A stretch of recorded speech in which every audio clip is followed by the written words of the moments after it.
Դե էտե պետք է հիվանդի հետ մենք գրաֆիկ էինք կազմում ու կալենդարի վրա պարտադիր մենք նշումներ էինք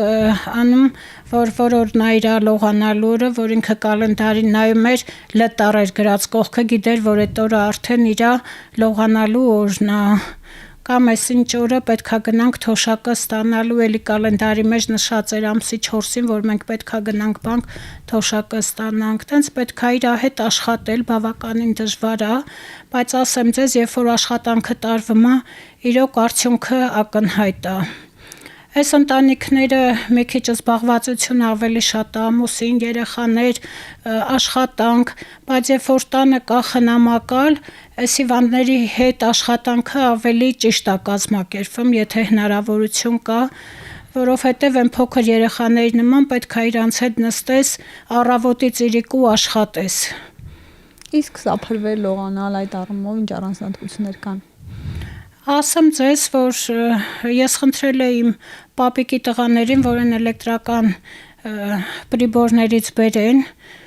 ինքը սկզբից այդ ձայնից փախնում էր, տենց ինչ որ հետո հիշեց իր աշխատանքային տարիները, որ ինքը ոնց անընդհատ սափրվե գնաց, էդ էլ էր դարել իր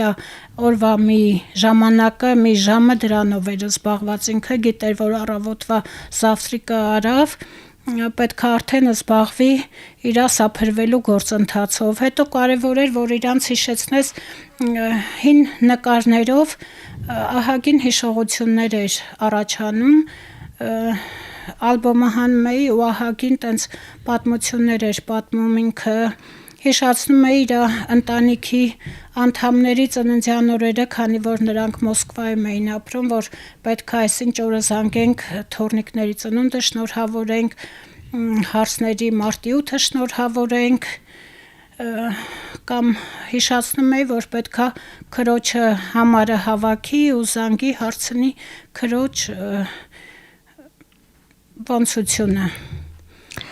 Հայտնի է, որ հիշողության կորուստ ունեցող մարդիկ, Ալցհեյմերի հիվանդություն ունեցող մարդիկ շատ հաճախ հիշում են իրենց մահացած նախնիներին, երբեմն ծնողներին, ուզում են իրենց տեսնել, կամ այդ դեպքում ինչ խորհուրդ կտաք ընտանիքի անդամներին ինչպես վարվեն։ Երբ որ մտնում ես ընտանիք, պետք է նախ իմանաս որոշ չափով, ասենք այդ հիվանդի անցյալի մասին, ծնողների մասին, որտեղ են աշխատել, ինչով են զբաղվել, որովհետև երբեմն որ ինքը, ասենք, անցյալը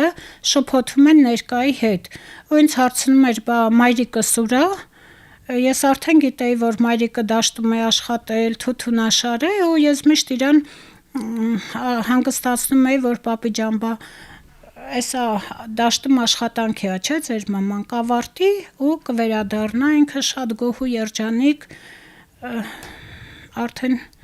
հանգստանում էր, զբաղվում ուրիշ գործերով, չէի տխրեցնում իրան, ասում էի, որ էսա կվերադառնա, ինքը այն երջանիկ ժպիտը արդեն դեմքին։ Իսկ եթե իրականությունն ասվի այդ դեպքում, ինչ հետևանքներ կարող են ունենալ։ Իրանք ավելի ապահով են, երբ որ գիտեն, որ կան իրանց ծնողները ավելի երջանիկ ու ապահով են։ Դուք ասացիք, որ երբեմն անցյալում կատարված իրադարձությունները եւ ներկան շփոթում են։ Ինչպիսի դրսևորումներ է ունենում այդ երևույթը։ Ասեմ, օրինակ մի հատ հիվանդի, որ խնամում էի, երկու տղա ուներ, որոնք մեկը 7 տարեկան, մեկը 9 տարեկան, իր կինը մահացել էր, ու ինքը ամեն օր խոհանոցում ճաշ էր պատրաստել, սպասել, որ տղաները պետքա դպրոցից վերադառնան, միասին ճաշեն, ու արդեն պապիկը շատ ծանր վիճակում էր, ես 1 ամիս եմ իրան խնամել, կյանքի վերջին շրջանում, պալիատիվ խնամք եմ տարել տանը, ու երբ որ նայում էր ժամացույցին, որ արդեն ժամը 1-ն է, տեղից ուզում էր վեր կենա, ասում էր գնամ խոհանոց ճաշ պատրաստեմ, էսա երեխեքից դասից գալու ժամն է, ես գնում էի կացան բերում էի, համոզում էի պապիկին, որ դու հանգիստ պարկի, արդեն ճաշը մենք միասին էփել ենք, էսա տղաները կգան ու մենք միասին կճաշենք, հոգոց էր հանում ու նորից հանգիստ պարկում պապիկը։ Ամեն դեպքում չէիք ասում, որ տղաները մեծ են, արդեն թոռներ ունեն։ Չէ, մեկը ինքը դա չէր էլ ընկալի, էլի, ինչքան ասենք ավելի վատ, իրանք ինչ գիտեն այդ պահին, այդ ճիշտ է։ Հայտնի է, որ Ալցհեյմերի հիվանդություն ունեցող անձինք շատ հաճախ տնից հեռանում են, վերադարձի ճանապարհը չեն գտնում, կան արդյոք բլուծումներ, քայլեր, որոնք կարևոր են, որպեսզի նման իրավիճակները կանխարգելվեն։ Այո, քայլեր կան, իմ պապիկի հետ է տենց պատահեց, որ մի անգամ ես խոհանոցում ճաշ էի պատրաստում, ինքը դուռը փակեց իմ վրա, խոհանոցի ու մի քանի րոպեից, որ որոշեցի տեսնեմ պապիկը ինչով է զբաղված, տեսա, որ նա տանը չէ, իջա շենքի բակում տեսնելով պապիկին շատ ուրախացա, քանի որ նա վերադարձի ճանապարհը չէր հիշելու։ Այդ ժամանակ իմ մոտ մտահաղացում առաջացավ, քանի որ դուռը երկաթյա էր եւ հնարավորություն չկար ներսից բալանիով փակել ու բալանին պահել, որ դռան վրա զանգ կախենք այդ վարսավիրանոցների, զանգերից, խանութների, որ երբ որ ինքը փորձ անի դուռը բացի, մենք ազդանշան ունենանք։ Հետո շատ կարևոր է, որ այդ հիվանդներից վերջի ժամանակաշրջանի նկար ունենալ, որ Աստված մի արասցե, եթե ինչ-որ տենց դժբախտ դեպք, որ իրանք տանից կարան հեռանան, ունենալ լուսանկար ոստիկանությանը դիմելու համար, այս հիվանդների գրպաններում պետք է ունենալ պարտադիր գրություն, անուն, ազգանունը, հեռախոսահամար, հիվանդի հասցեն, հարազատից հեռախոսահամար, որպեսզի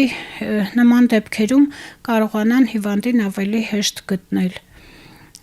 Մի տարբերակ էլ ասեմ, որ ես մի 8 ժամյա գրաֆիկով հիվանդ էի խնամում ու հիվանդի հարազատներն ասեցին, որ եմ գնալուց հետո ինքը անընդհատ փորձեր է անում, որ տանից հեռանա։ Այդ ժամանակ մենք նոր տուն էինք գնել ու որոշեցի, որ մեր տանը մի հատ չկոտրվող պլաստմասի հայլի կար, ասի տանեմ փորձենք, էլի կարող աշխատի այս տարբերակն էլ, խնդրեցի, որ դռան վրա այդ հայլին կախեն։ Քանի որ իրանք պետք է աննկատ ու անաղմուկ հեռանան, ամեն անգամ փորձանելով, որ պետքա հեռանա, իրան թվում է, որ իրան հետևող կա։ Մի քանի փորձից հետո արդեն հանգստանում են։ Այսինքն երբ որ հայլու մեջ իր արտացոլանքն է տեսնում։ Չի ճանաչում էլ իրան։ Չի ճանաչում, թվում է, որ իրան հետևող կա։ Տիկին Սիլվա, իսկ անվտանգության առումով ինչ միջոցառումներ է անհրաժեշտ ձեռնարկել տանը կամ փոփոխություններ կատարել, գուցե գորգեր, գուցե ինչ է հարկավոր անել, որպեսզի տան ներսում էլ այդ մարդկանց կյանքն ապահով լինի, անվտանգ լինի։ Քանի որ այս հիվանդներն ունենում են կոգնիտիվ ֆունկցիաների խանգարումներ, դժվար են քայլում, պետք է տան փոքր գորգերը հավաքել իր ճանապարհը, հա, տան մեջ պետք է լինի շատ անվտանգ, ասեմ ձեզ, որ իմ հիվանդը 10-րդ հարկում էր, բայց մենք բոլոր պատուհաններին ներսից երկաթյա ճաղավանդակներ էինք սարքել, քանի որ նա երբեմն տուալետ գնալու փոխարեն կարող էր բացել լուսամուտի դուռը ու ասել ես տուալետ եմ գնում։ Շատ կարևոր է, որ այդ անվտանգությունը ապահովել։ Կարևոր է, որ այս հիվանդների դեղորայքը տա բուժքույրը, խնամողը եւ համոզվի, որ խմել է դեղը, այլապես կարող են թաքցնել։ Դեղորայքը պետք է պահել աչքից հեռու։